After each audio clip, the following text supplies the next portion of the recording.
नमस्कार, आप देख रहे हैं एसए न्यूज़ हिमाचल प्रदेश। हिमाचल प्रदेश के चंबा जिले के ग्राम पंचायत सिंगी के समुई गांव में एक अंतिम संस्कार को लेकर दो पक्षों के आपसी विवाद का मामला सामने आया है। दरअसल पिछले शुक्रवार को ग्राम पंचायत सिंगी की एक महिला मंजू का बीमारी के कारण निधन हो गया।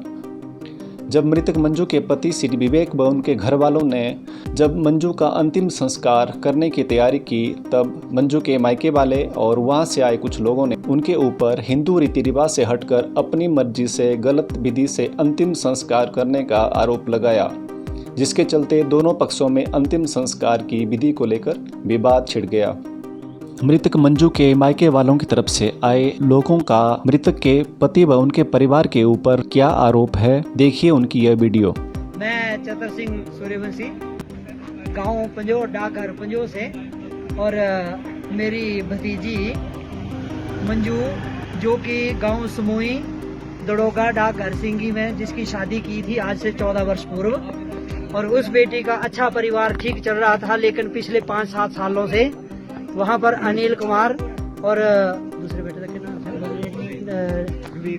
विवेक, ये दो भाई हैं। विवेक को हम लोगों ने अपनी बेटी मंजू की शादी उसके विवेक के साथ करवाई थी, लेकिन पिछले 3-4 वर्षों से ये विवेक और अनिल कुमार जो हैं रामपाल बाबा के अनुयायी बने हुए हैं, और इन्होंने पूरे गांव में रामपाल की प्रवृत्ति को चलाया हुआ है, जो कि इनके गुरु रामपाल आज जेल की हवा खा रहे हैं। और इन्होंने हमारे गांव में, दड़ोगा गांव में जो है वो एक आतंकवाद की स्थिति पैदा की हुई है। हमारी बेटी पिछले दिन एक्सपायर होती है 7 तारीख को, और 8 तारीख को हमारे गांव में हमारे परिवार को किसी को भी इन्होंने फोन नहीं किया, और इन्होंने फोन किया जो इनके रामपाल के अनुयायी कोई चुरा, सुलोनी, तीसा, चांजू, चर्रा के थे, जम्मू के, वो सारे लोग इन्होंने 70-80 लोग वहाँ गांव में बुला लिए थे, और एक किस्म से ये आतंकवाद फैलाना चाहते थे। जब हम माइका पक्ष के वहाँ गए तो इनके जितने भी सगे संबंधी, रिश्तेदार, जितना भी भाईचारा, गोत्री वो आए हुए थे, उन सबको इन्होंने जो है वो हिंदू रीति रिवाज से उसका धार्मिक रस्म क्रिया जो थी वो करने से मना कर दिया। रात भर से हमारी बेटी की डेड बॉडी ऐसे कुत्ते की तरह लंबी रखी हुई थी, और उसके आगे कोई भी धूप, टिक्का, शंख, घड़ियाल इत्यादि कोई हिंदू रीति रिवाज का कपड़ा तक भी इन्होंने नहीं डाला था। तत्पश्चात हमारे गांव के जो माइका पक्ष के हम लोग गए तो हम लोगों ने वहाँ कपड़ा डालने की कोशिश की, तो ये मना करने लगे कि हम तो रामपाल के अनुयायी। कहा कि ये मेरी भतीजी है, हम हिंदू हैं, हम लोग हिंदुस्तान, इस हिमाचल की भूमि में, शिव भूमि में शांत स्वभाव से रहने वाले हिंदू हैं 99%। हम हिंदू रीति रिवाज से ही इसका दाह संस्कार करेंगे। तब वो दोनों भाई अनिल और विवेक मान गए कि ठीक है गुरुजी, आप हिंदू रीति रिवाज से करें, और इन दोनों ने खुद कंधा दिया उस बेटी की लाश को, और उसके पश्चात मेरे जितने भी सगे संबंधी थे उन्होंने लाश को वहां पहुंचाया, लेकिन बिना शंख, घड़ियाल इत्यादि के। लोगों ने मंदिर से शंख, घंटा और ध्रुव इत्यादि ली। नीचे जाकर के शमशान घाट पर इन्होंने फिर मना कर दिया कि हम रामपाल की सत साहिब की जो प्रक्रिया से ही इसका अंतिम संस्कार करेंगे। वहाँ सारे जनता जनार्दन जो इकट्ठी हुई थी उन्होंने फिर वहाँ बोला कि नहीं, हिंदू रीति रिवाज से ही इसका दाह संस्कार होगा। तो इन्होंने मना कर दिया कि हम इसका कोई भी कर्म क्रिया, कोई आग नहीं लगाएंगे, कोई कर्म क्रिया नहीं करेंगे, कोई 10-13 नहीं करेंगे। तत्पश्चात मजबूर होकर के हम माइका पक्ष वालों को वहाँ अपने इस बेटी के भाई को वहाँ उसका सिर इत्यादि जो हमारी प्रक्रिया होती है वो सारी पंडित को बुलाया। इन्होंने पंडित को भी नहीं बुलाया था, हम लोगों ने टेलीफोन करके पंडित को बुलाया। दर्शकों, इस मामले में मृतक मंजू के पति व उनके परिवार वालों का वीडियो भी सामने आया है, जिसमें यह बता रहे हैं कि किस तरह उनके साथ यह वाकया घटित हुआ और क्या है इस मामले की सच्चाई। देखिए ये वीडियो।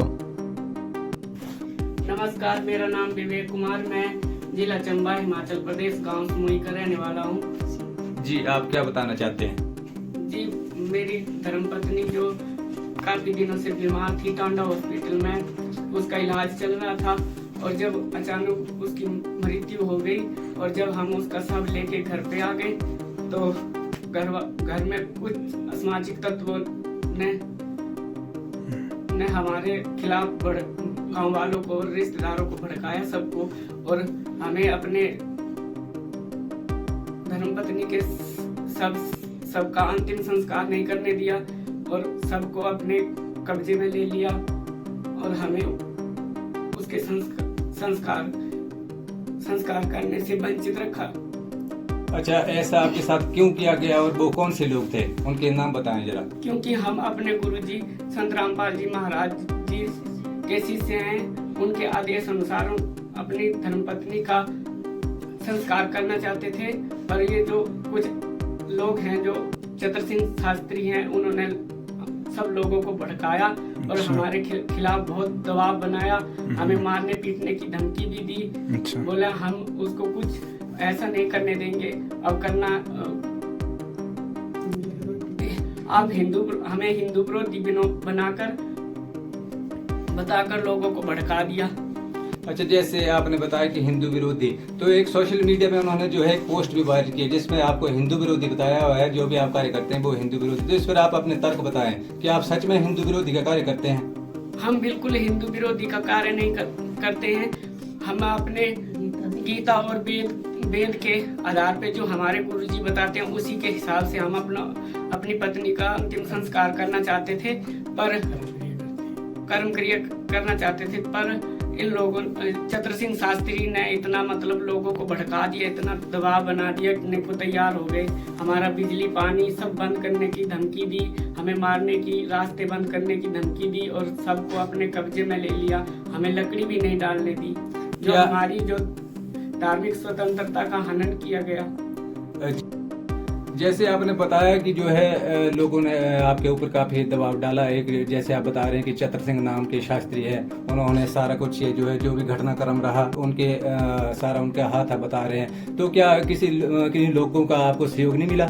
ऐसा नहीं है कि सभी लोगों ने हमारा विरोध ही किया, पर कुछ लोग जो हमारे गाँव के हैं उन्होंने हमारा साथ भी दिया, वो हमारे ही पक्ष में थे, पर उनको भी उस पे दबाव बना दिया। चतर सिंह शास्त्री ने उन पे भी दबाव बना दिया और उनको भी डरा धमका दिया।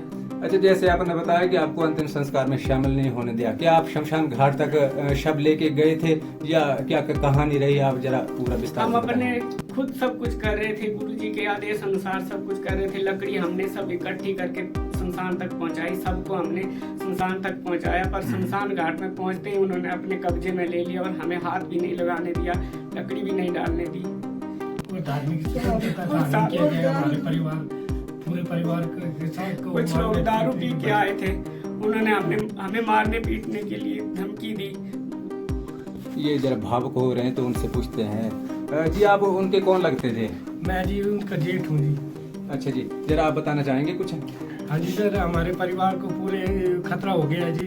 वो बोल रहे हैं कि आपका बिजली पानी काट देंगे, आपके जो रिश्तेदार आएंगे, जो भी आपके जो यहाँ आते हैं भक्त भाई, उनकी गाड़ियों के शीशे तोड़ देंगे। कुछ ऐसी जनानियाँ हैं जो ऐसा बोल रही है, तो हमें खतरा हो गया सर। अच्छा सर, जैसे इतनी तनावपूर्ण स्थिति पैदा हुई तो आपने मौके पर पुलिस क्यों नहीं बुलाई? सर पुलिस के हम इतने दिन से हम 20-21 दिन से उसके इलाज के लिए गए थे और थके आ रहे थे। हमारा दिमाग भी ऐसे नहीं होकर उन्होंने इतना हमारे ऊपर दबाव दिया गया, दबाव बनाया कि उन्होंने हमें डराया और बुरी तरह से एक कोने में बंधक बना दिया जी। एक तरफ से उसने चतर सिंह ने इतने लोगों को भड़का दिया, पूरे समाज को भड़का दिया कि ये हिंदू विरोधी है।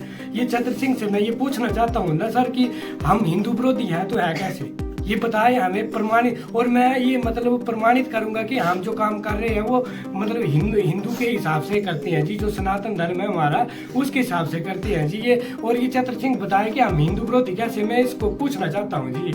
इसने पूरे समाज को भड़का दिया है जी। मैं अब इतना खतरा हो गया कि पूरा समाज हमें ना पूरे घर में हमें बंधक बना दिया है जी। वो आने जाने में मुश्किल हो रहा है जी। तो आप अब क्या कार्रवाई चाहते हैं? सर मैं तो कहीं जो धार्मिक स्वतंत्रता का हमें अधिकार है ना, वो ये इसके हमारे से छीन लिया जी इन्होंने। हमें लकड़ी तक नहीं डालने दी, हमने सबको वहाँ तक पहुँचाया, सब कुछ खर्चा इतना हम परेशान थे, इतना इलाज कराया उसका। हम 3-4 दिन से लगातार सोए नहीं थे, उसके इलाज में लगे हुए थे। तो फिर इन्होंने इतना दिलासा देने के बजाय हमें बहुत परेशान किया सर। आपने सर इस तरीके का कौन सा काम किया कि ये लोग जो इस तरीके की स्थिति जो है सर ये बोल रहे हैं कि आप हिंदू विरोधी हैं जी, ठीक है जी, ये चतर सिंह के बहकावे पे आए और इन्होंने बोला कि आप हिंदू विरोधी है। ये हमें प्रमाणित करें कोर्ट में या जहाँ भी आप ये प्रमाणित करेंगे कि भाई हम हिंदू विरोधी हैं, तो है कैसे? हम तो अपने शास्त्रों के हिसाब से कर रहे हैं काम, हम प्रूफ देते हैं इसका। इनके पास है कोई प्रूफ तो ये बताए हमें कि भाई हम हिंदू विरोधी है। ये मैं जरूर, हमारी धार्मिक स्वतंत्रता का हनन किया गया है जी, हमें उससे वंचित रखा गया है। और हमने इतनी मेहनत की और हमारी पत्नी के संस्कार, इसकी पत्नी का ये हमें अपने परिवार के सदस्य का इतनी यंग 32 साल की उम्र थी उसकी साथ, और इतना मतलब हमारे साथ अत्याचार हुआ है जी। हमारा मतलब संस्कार भी नहीं करने दिया इन्होंने। एक भी फोन नहीं किया इसके भाई ने, जो मेरी धर्म पत्नी उसके भाई ने एक भी फोन नहीं किया जब से बीमार हुई कि कैसी है तू कैसी नहीं, न मिलने के लिए आया।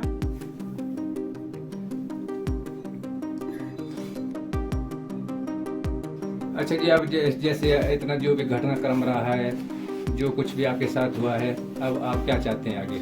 सर हम ये चाहते हैं कि हमें जो है ना, जो हम धार्मिक स्वतंत्रता का अधिकार मिले जी हम ये चाहते हैं। और जो ये धमकियाँ मिल रही है ना कि हम आपके घर की लाइटें, बिजली, वो पानी बंद करवा देंगे और ये आपके घर तोड़ देंगे, हमें घर में बंधक बना के रखे, तो ऐसी मतलब ये जो बोल रहे हैं ना, तो ये नहीं हो। बस बाकी प्रशासन से ये विनती है कि हम इसकी कड़ी से कड़ी कार्रवाई की जाए और हम जल्दी इस पर मतलब एक पुलिस को भी वो देंगे जी एप्लीकेशन। दर्शकों, इस मामले में मृतक मंजू के पति विवेक व उनके घर वालों ने स्थानीय पुलिस थाना में अपनी सुरक्षा व उचित न्याय के लिए अर्जी भी दाखिल की है। सुनिए इस पर क्या है उनका कहना। कोई आपके परिवार वालों को किसी चीज़ का खतरा है? बिल्कुल जी, लगता है हमारे परिवार को खतरा है जी। हमारे साथ जो मतलब हमसे मिलने में हमारे परिचित लोग आ रहे हैं, उनको भी आने नहीं दिया जा रहा है।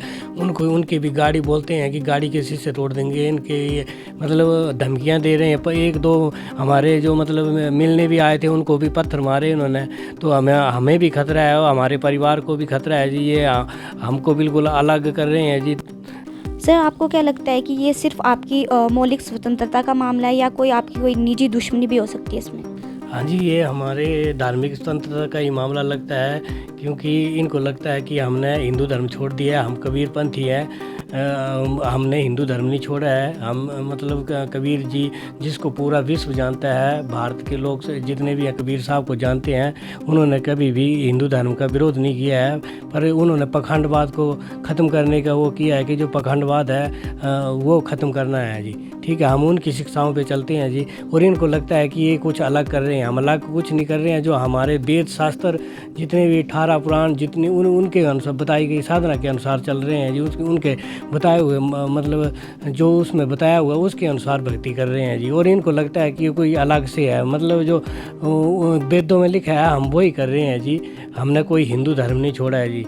ठीक है जी, हम हिंदू धर्म से, और ये इन्होंने ऐसा दुष्प्रचार करा दिया सारे समाज में, इतना मतलब हमारा बहिष्कार करवा दिया कि ये हिंदू विरोधी बन गए, ये मतलब ये नहीं करते हैं, वो नहीं करते हैं, कुछ भी मतलब इन्होंने बहुत मतलब हमें टॉर्चर किया हुआ है जी इस धर्म के उसमें। तो हमें ये लगता है कि ये हमारा धार्मिक ही मतलब स्वतंत्रता का मामला है जी।